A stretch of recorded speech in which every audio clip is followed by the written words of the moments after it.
एक गांव में एक आदमी रमेश अपनी पत्नी और दो बच्चों के साथ रहता था।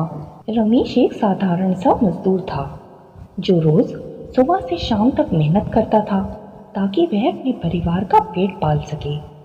उसके परिवार में उसकी पत्नी गायत्री और दो बच्चे रोहन और मीरा थे। जीवन कठिन था पर वे खुश थे।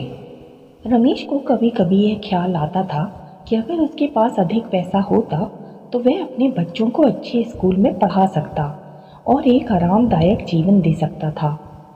एक दिन अचानक रमेश की मुलाकात अपने बचपन के दोस्त सुनील से हो जाती है। सुनील अब एक बड़ा बिजनेसमैन बन चुका था। उसके पास बंगला, गाड़ी और ढेर सारा पैसा था।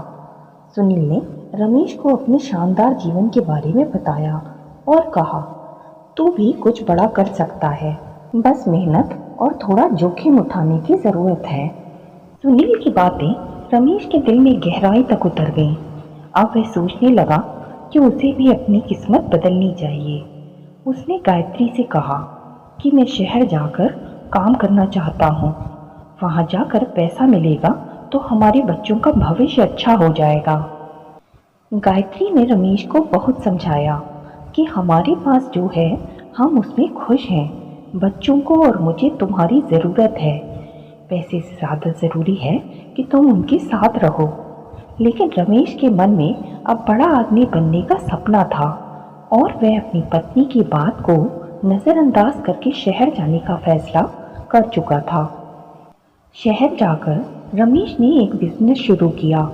शुरुआत में उसे कई मुश्किलों का सामना करना पड़ा, पर धीरे धीरे उसकी मेहनत रंग लाने लगी। लेकिन इस बीच रमेश अपने परिवार से दूर होता गया।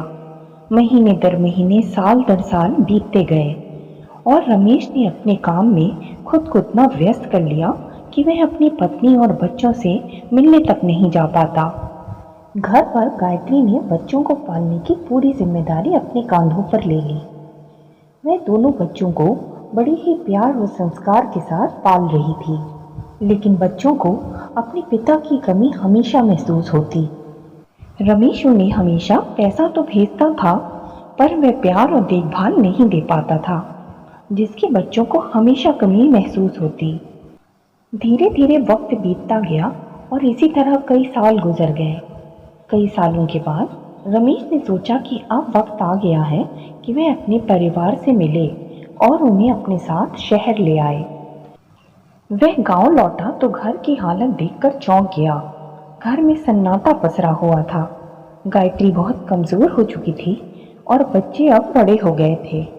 रोहन अब एक नौकरी करने लगा था और मीरा ने अपनी पढ़ाई पूरी कर ली थी।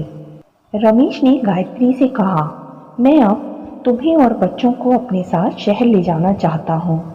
अब हमारे पास सब कुछ है, पैसा, घर, आराम। अब तुम सब मेरे साथ चलो। गायत्री ने उदास आंखों से रमेश की ओर देखा और कहा, तुम्हारे पास सब कुछ है, पर अब हमारे पास वक्त नहीं है।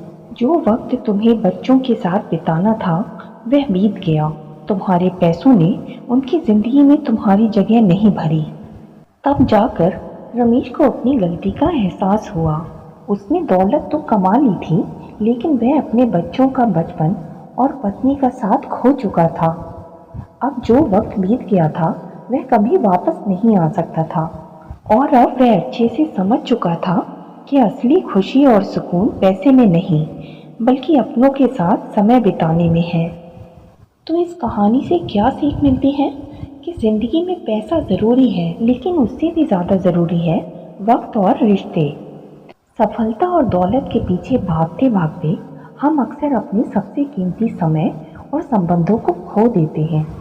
जो समय आज हमारे पास है उसे अपनों के साथ जीना चाहिए, क्योंकि बीता हुआ वक्त कभी लौट कर नहीं आता।